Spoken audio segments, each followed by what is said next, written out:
대표님 근데 보니까 저희가 도착할 때 막 어르신분들 여러분이서 막 나가시면서 교육 같은 거 기념 막 단체 사진 찍고 그러시더라고요 앞에서. 네, 가루살 이제 외부 강의도 많이 가는데 이제 견학들도 지금 많이들 오세요. 저희가 이제 우리나라의 재배단지하고 시설 이렇게 견학을 할 수 있는 데가 많지가 않다 보니까 가루살 농법이라는 게 아무래도 국내에 좀 생소하다 보니까 그 주제로 많이 강의하시나 봐요. 그렇죠. 지금 가루살이 올해 공식적으로는 2년 차고 저 같은 경우는 이제 사전에 한 1년을 또 경험을 해봤기 때문에 저는 이제 3년 차. 가루살로 지금 메인으로 하고 계시다고 하셨는데 네. 가루살을 선택하시게 된 어떤 계기나 이유 같은 게 있으실까요? 일단은 그 정부에서 권장하는 농정책이잖아요. 일반 쌀이 지금 현재는 상황이 좋지 않는 상황이어서 저희도 어떻게 타작물을 할까 하다가 가루쌀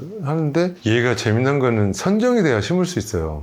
아무나 할 수 있는 게 아니고 법인이 선정이 돼야 되는 거거든요. 근데 저희가 전년도에 선정이 돼서 꼭 양복법 통과 안 되면서 일반벼가 전량 정부세면 안 되는 것 때문에 농가들이 힘들어 하잖아요. 가루쌀은 그 걱정을 안 하니까 시도를 했다가 면적도 저희가 지금 전국의 비율로 따지면 아마 저희가 제일 높을걸요? 저희가 올해 지금 170헥타거든요. 남원이 한 9,200헥타밖에 안 되거든요. 근데 그런 상황에서 170헥타면 작은 면적은 아니죠. 제가 그럼 이렇게 한번 보여드릴게요. 여기 앞에가 가루쌀 생산단지고 저희가 아까 말씀드린 견학을 많이 오는 이유가 전 과정의 작업을 다 볼 수 있는 곳. 생산된 걸 또 수확에 와서 건조한 다음에 도중한 다음에 재분한 거를 가져가서 저 반죽해서 빵을 만들고 저희가 견학을 오면 제가 그런 코스로 합니다. 대표님 전문 분야인 가루쌀 작물을 좀 염두에 두고 있는 분들한테 좀 핵심적인 노하우 말씀해 주신다면. 기농을 할 때 너무 그 계획을 크게 안 잡았으면 좋겠어요.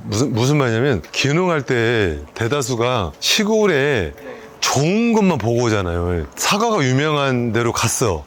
그럼 왜 사과를 가지고 소득을 엄청나게 올리는 사람만 생각을 하고 그러다 보니까 내가 와서 보니까 그 현실적으로 너무 힘든 거예요. 비용도 많이 들고 저렇게 하려고 했을 때 과정이 되게 있었을 건데 대다수의 기농인들이 실패하는 이유가 정말 좋은 것만 생각하고 시골 와서 뭘 딱 시작했는데 나오고 맞지도 않고 이게 시간이 좀 지나다 보니까 괴리감도 좀 있고 이건 지역 주민들하고 좀 융합이 안 될 때 그거 어떻게 해요? 투자해 놓은 거예요. 그러다 보니까 이제 헐값에 집을 팔고 뭐하고 떠나는 거죠. 그러다 보니까 그 사람들은 농촌에 대한 인식이 또 되게 안 좋아지잖아요.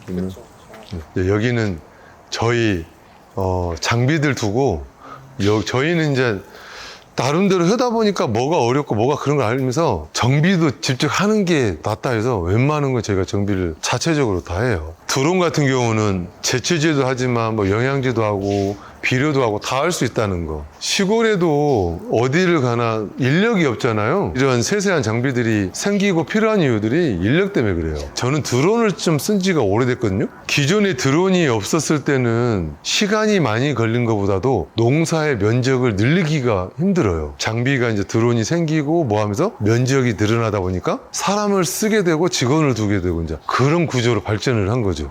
장비가 발전되면서 장비 사용을 하면서 면적도 늘어났다 생각하시면 돼요. 장비 사용을 안 했으면 면적을 늘릴 수가 없어요. 하루에 짊어지고 할 수 있는 게 아무리 힘이 좋아도 한계가 너무 있는 거죠. 저희가 여기 이렇게 구조가 여기는 이제 가루벼를 건조하는 곳인데 보면 상당히 공간이 넓고 문이 크잖아요. 그 이유가 있어요. 대형차가 25톤 차가 들어올 정도의 높이에 넓이에 왜 그러냐면 저 입구에 놓는 것보다는 여기까지 왔을 때 내리는 게 더 편하잖아요. 대표님 이거 엄청 큰 막 기계들이 여러 개 보이는데 이게 작아 보이잖아요. 근데 작아 보이는 이유는 건물이 높아서 그런데 75석 건조기가 가정에서 작은 용은 아니고 상당히 큰 용이고 85석도 있는데 저희 건물에서도 85석을 못 넣어서 75석 85석 들어가려면 더 높아야 되거든요. 가루쌀은 그날 수확한 거는 그날 건조가 돼야 된다는 게 있어서 저희가 올해는 건조기를 2대를 더 넣을 계획이에요. 그래야 8대가 콤바인 2대가 뱄을 때 하루량을 소화를 하기 때문에. 얘가 왜 그러냐면 배유 이 단단함이 약하다 보니까 오래 두다 보면 지그들끼리 눌러짐 현상도 많고 또 열이 많이 발생되니까 이제 수발화도 많이 일어나고 건조를 함에 있음으로 또 얘가 또 약간 까다로운 면도 있어요. 일반 벼하고 틀리 똑같은 매뉴얼대로 하진 않아요.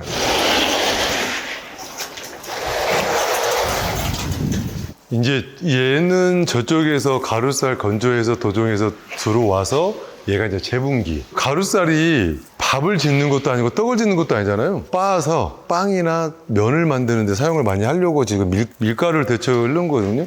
일반 쌀들은 물에 불려서 습식 재분을 하는데 얘는 밀하고 똑같이 건식 재분을 하는 특징이 있어요. 그래서 저희도 아까 전체 공정이 생산하고 건조하고 도종하고 재분하고 저 옆에서는 가루쌀 빵 만들고, 가루쌀 빵의 특징이 제가 전년도에 여러 차례 만들어서 먹어보고 시식을 하면 나이 드신 분들이 되게 좋아하세요. 그 이유는 밀가루 빵에는 그 불용성 단백질 글루텐이라는 게 들어있다 보니까 소화력을 떨어뜨려서 젊은 사람들도 맛있는 빵을 3개 이상 먹으면 저녁이 어때요? 속이 쓰리고. 근데 쌀에는 그게 없잖아요. 우리가 주식처럼 먹는 거. 가루쌀을 쉽게 빻아서 빵을 만들면 간편해서 좋은 게 아니고 얘가 소화력도 더 좋아요. 만들어서 먹어보고 했더니 제가 너무 만족스러워서 빵을 만들게 됐고 반응들이 너무 좋아요. 야, 이게 밀가루를 대체할 수 있을까라고 의문을 했는데 생각보다 빠릅니다. 왜냐면 저 같은 사람들도 빵을 만드는데 너무 좋은데 하는데, 기업에서도 너무 호응도가 좋은 이유가 이번 사업은 정부가 좀 진짜 나름대로 준비를 많이 한 것 같아요. 일정 면적만 하겠다. 일정 면적만 한 다음에 이것만 수매하겠다. 이거를 벌써 작년도에 수매를 해서 시중에 풀었는데 싸게 풀었어요. 기업들이 접근하기 편하게끔. 이게 시간이 지나면 가격이 오르겠지만 그래도 정부가 밀가루를 대체하려는 게 맞구나라고 해서 저희도 더 농사를 짓는데 어려움이 없고, 저도 누가 막 빵을 만들어낸 게 아니고 처음에 계기가 재분한 거를 납품하려고 줬더니 거기서 하는 말이 왜 빵을 안 만들려고 하냐, 왜 그냥 그랬더니 너무도 좋다. 자기 같으면 만들겠다. 왜 생산하죠, 재분하죠, 다 여건되는데 왜 안 만드냐. 너무 간단한데. 그래서 만들게 됐는데 너무 좋아요. 어떤 차이점이 있냐면 더 부드럽습니다. 더 훨씬 부드럽고 많이 드셔도 속이 절대 안 쓰립다는. 간 김에 카페까지 가실까요?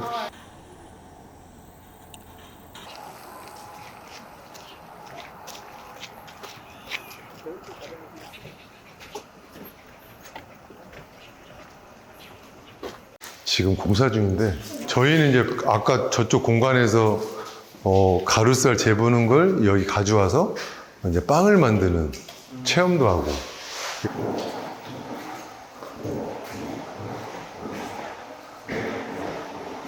저 밖에 보이는 게 다 가루쌀. 네, 지금 가루쌀 심어놓은 거예요. 이게 저쪽으로 보면 가루쌀 심어놓은 포장이고, 저기 아무것도 아니고 심을 포장이고. 그래서 가루쌀 심어져 있는 걸 보면서 이제 가루쌀로 만든 빵을 먹는 네. 그런 컨셉이네요. 그렇죠.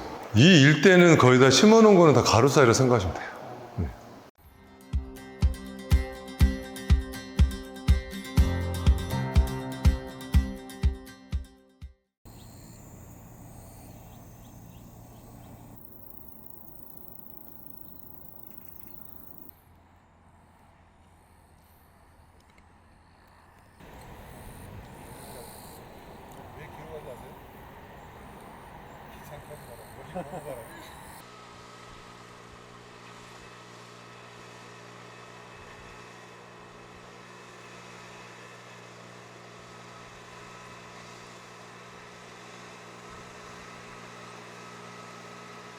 여기서 지금 어떤 작업이 진행되고 있는 건지 간단하게 소개 부탁드릴게요. 저희 오늘 가루쌀 이양하는 날이거든요.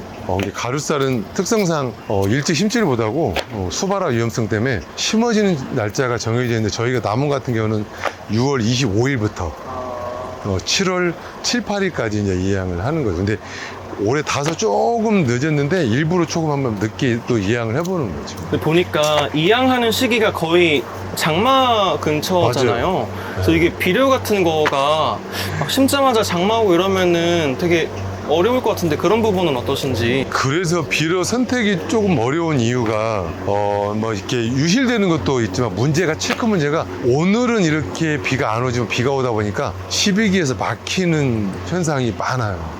그래서 아무 비료나 못 쓰는. 오늘은 어떤 비료로 작업을 하시는 건가요? 오늘은 지금 남해학의 바로미 31로. 바로미 31을 선택하신 어떤 이유 같은 게 있으신지.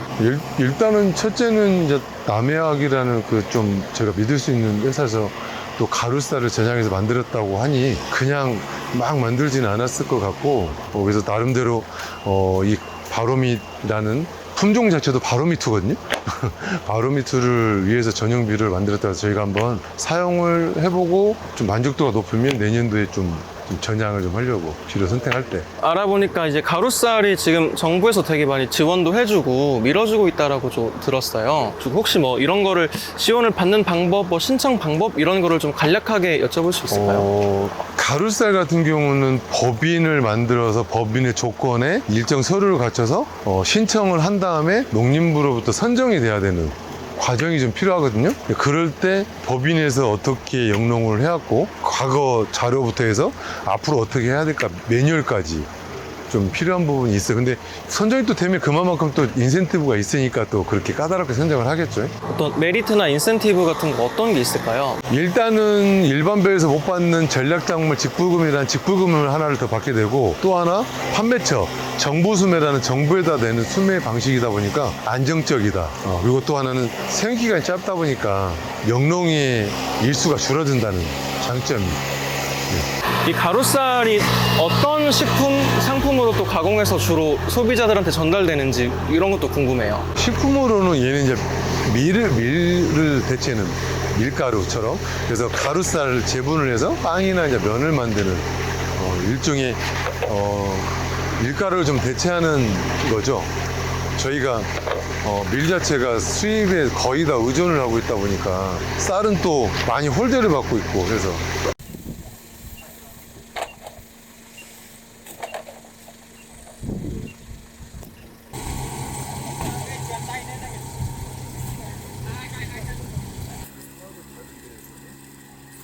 가루쌀 농법에서는 완효성 비료를 사용할 수 없다고 아까 말씀하셨던 것 같은데 혹시 왜 그런지 간략하게 혹시. 완효성 비료라는 거는 코팅이 돼서 일정 기간이 됐을 때 온도, 습도가 되면 코팅이 벗겨져서 그때 비료가 나오는 거거든요. 근데 완효성은 일반 벼에 맞춰져 있는, 무슨 말이냐면 이거부터 아셔야 돼요. 일반 벼하고 가루쌀하고 생육 기간이 틀려요. 일반 벼는 150일 정도, 평균 150일 정도고 얘는 110일 정도, 그러면 한 40일 정도 짧죠. 무슨 말이냐면 아까 완효성 비료는 150일에 맞춰져 있는 거기 때문에 얘한테 쓰면 안 되겠죠. 얘는 110일밖에 안 되는데. 코팅 벗겨지는 타이밍이 안 맞겠네요. 그렇죠. 필요 올 때 못 먹고 필요 없을 때 나오니까 문제되고. 그럼 혹시 생육 시기 외에도 그냥 일반 농법이랑 가루쌀 농법에 뭐 차이들이 더 있을까요? 그러진 않아요. 얘가 이제 생육시수가 짧으니까 추수기 때까지 기간이 너무 짧아서 뭐 이삭 비료를 생략한다, 그냥 초반 측조 시비기 비료로 많이 넣어준다, 그런 거에는 뭐 제초지에 처리하는 것도 똑같고 뭐 수확함에 있어서도 뭐 거의 비슷해요. 뭐 특별하게 얘가 어렵고 그런 건 없어요.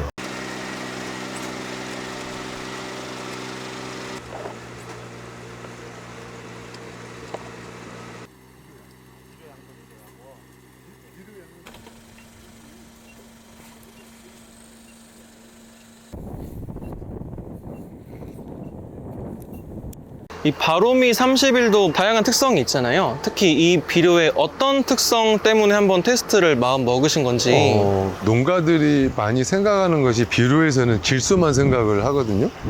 질소만 생각하는데 다른 비료를 보면 질소 외에 인산이나 가리나 고토나 이런 비율들이 질소는 높은데 되게 낮아요.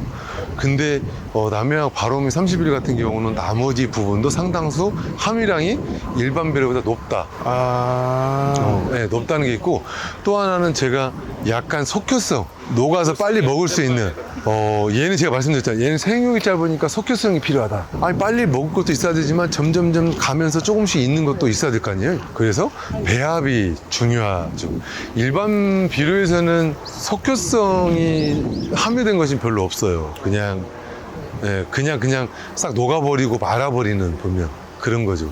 남해학은 제가 어렸을 때부터 회사가 있었던 것 같아서 오래된 것 같아요. 저희 아버지도 그 비료를 쓰면서 이렇게 사용을 했던 것 같은데 50주년 됐다니까 시간이 된 만큼 제품 또한 더 좋게 만들리라고 생각하고, 앞으로도 우리 농민들 위해서 정말 좋은 비료를 좀 좋은 가격에 주셨으면 좋겠다는 좀 말씀을 드리며 부탁을 좀 드리고 싶습니다.